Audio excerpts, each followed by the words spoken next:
Sa ating pong linya ngayon, si Police Colonel Timar Jomyo Alam, ang Provincial Director po ng Negros Oriental Police. Magandang umaga po, Colonel. Yes, sir. Magandang umaga po, sir. Salamat sa panahon. Meron na ho ba kayong impormasyon kung ano ang motibo sa pagpatay dito kay Ginoong Kent Carpenter?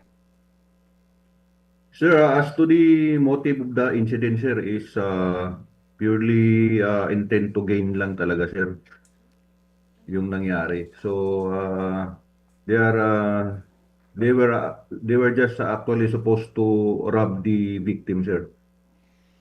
Yun lang So, po talaga, sir, yung nakikita namin. pagnanakaw po ang motibo. Yes, sir. Pag nanakaw po at para po may makuha sa loob po ng bahay at sa suspect po.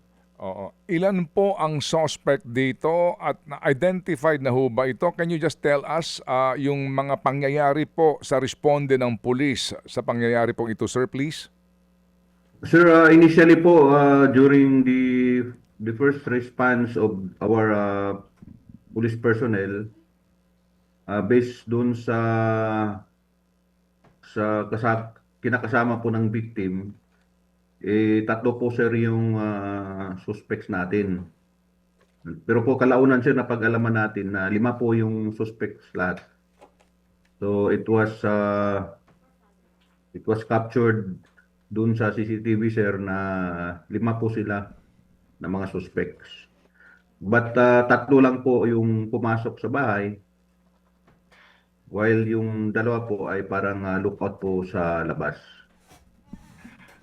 So, as to the identities nung 5, sir, we are still in the process, sir, of identifying them by looking for credible witness po, sir, to pinpoint kung sino po sila, sir.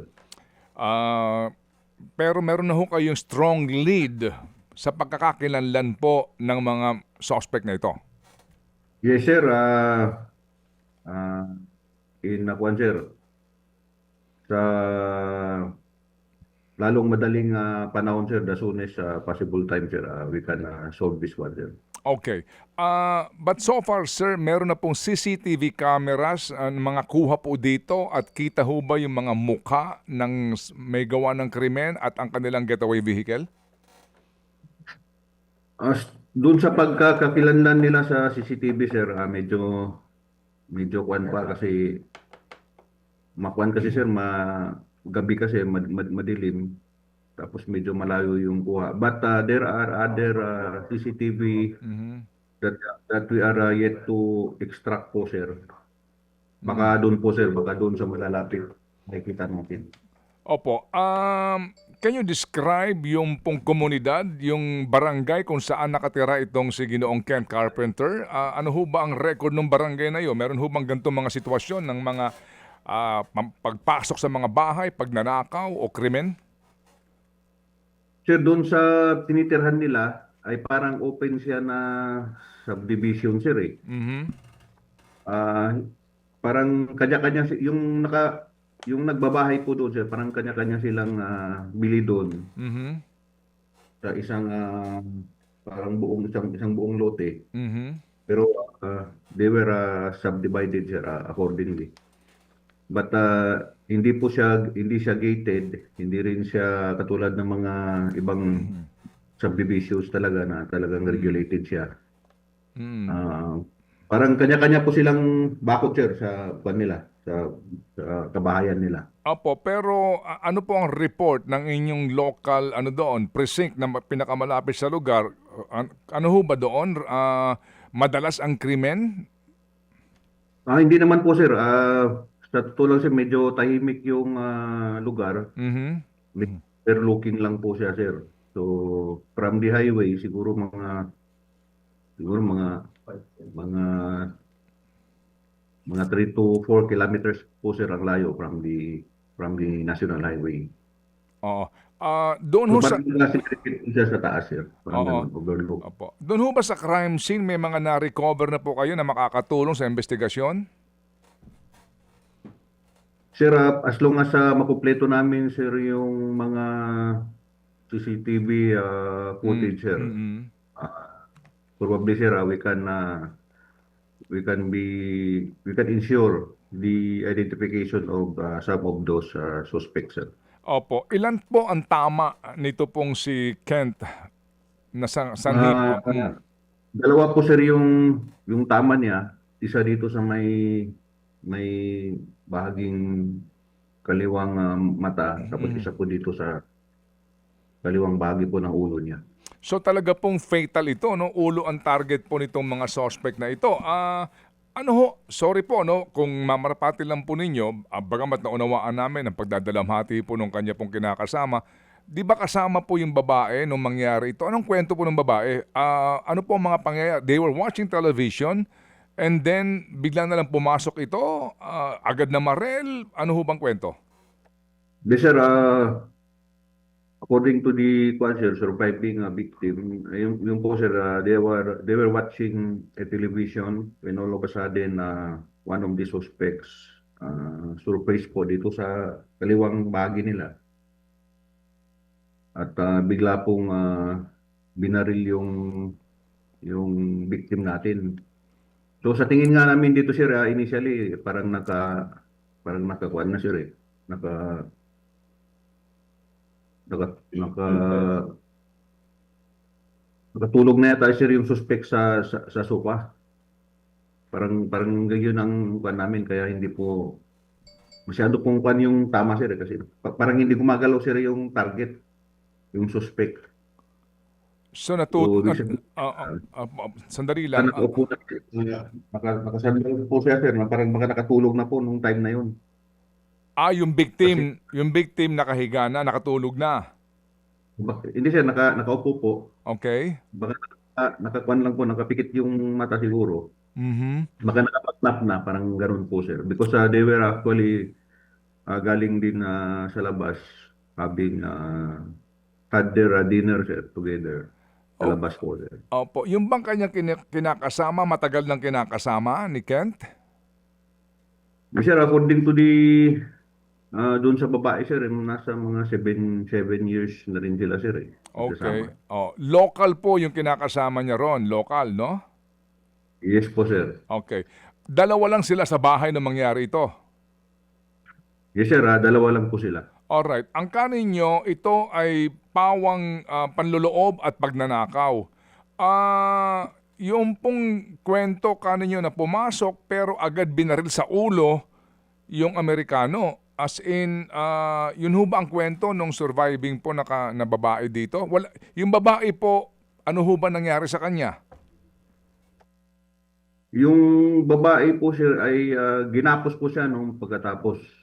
So, actually, sir, we are in process of initially, nung una ginawa namin person of interest yung babae. Kasi Mhm. there was actually a suspicion considering that she wasn't hurt during the time of incident. So, we believe that most probably baka kilala siya or baka kilala niya rin. So may mga ganong anggulo, sir, eh. Mhm. Mm. Naunawaan namin under ano po ito, no, thorough investigation. Sir, Yung yes po. Opo, yes sir. Yung mga suspect po, may takip ba sa muka nung pumasok? Naka-bonnet po, sir, yung Tatlo. tatlong. Yung pumasok, naka-bonnet yung tatlo. Yes, sir. Opo. Well, some are wearing caps, Oo. bull caps sa Oo. labas naman. Nag-issue na po ng statement yung kinakasama ni Kent. Ano na ho ito, dumaan na po sa paunang proseso po ng investigasyon considering nga po na siya ho muna yung person of interest, ay isa sa mga person of interest. Yes, sir, but kalaunan po, sir, she was already cooperative. Probably, sir, she was just shocked, baka po nabigla pa. Kasi nga po, nakita yung pagbaril po, eh. Opo. Yun ho bang ginamit na barel na identify na?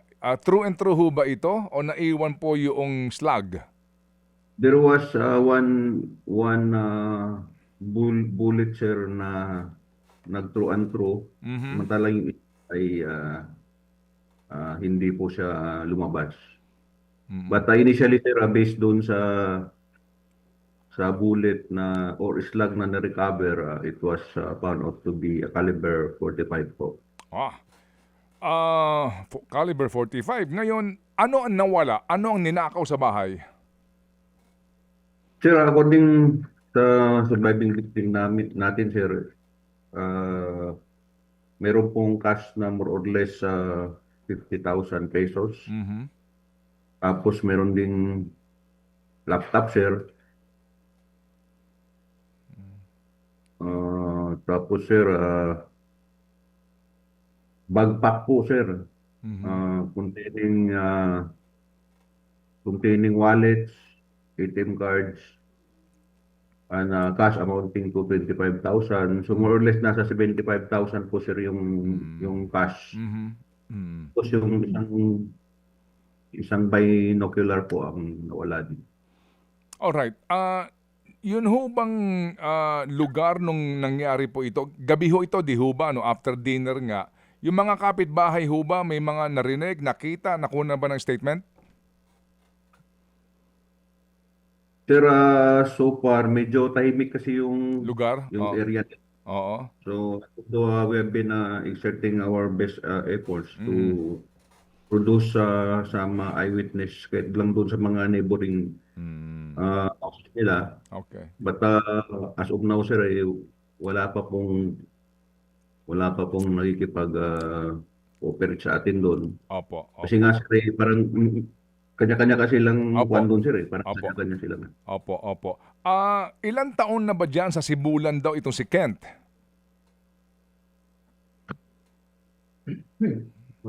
Mm.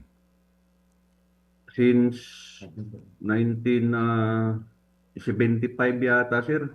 Ah. Oh, But, talagang hindi po siya permanente oo. pa balik po siya. Oo. Opo.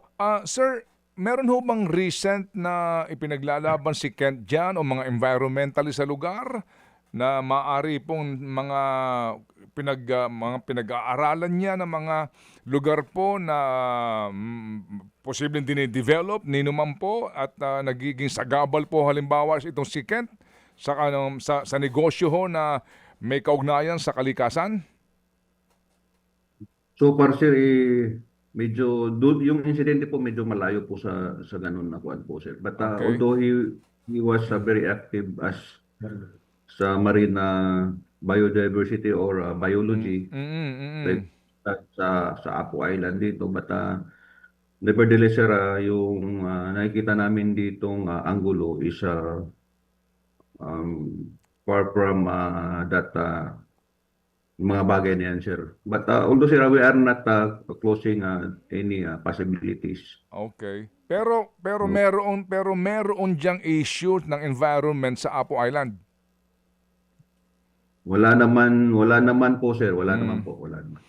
Alright, sige. Talagang active lang siya sa mga ganun po. Okay. Because Sige. marine biologist po siya, Opo, sir. opo. Meron na ho bang kinatawan ng US Embassy na dumating dyan sa inyong presinto, sa inyong pong pulisya?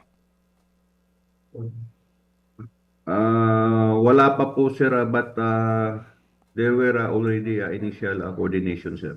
Okay. Through phone po, sir. Opo, opo. May balita na ho ba kung saan nililibing itong si Kent o siya ba ay dyan na ho o dadalhin sa kanyang sa Estados Unidos?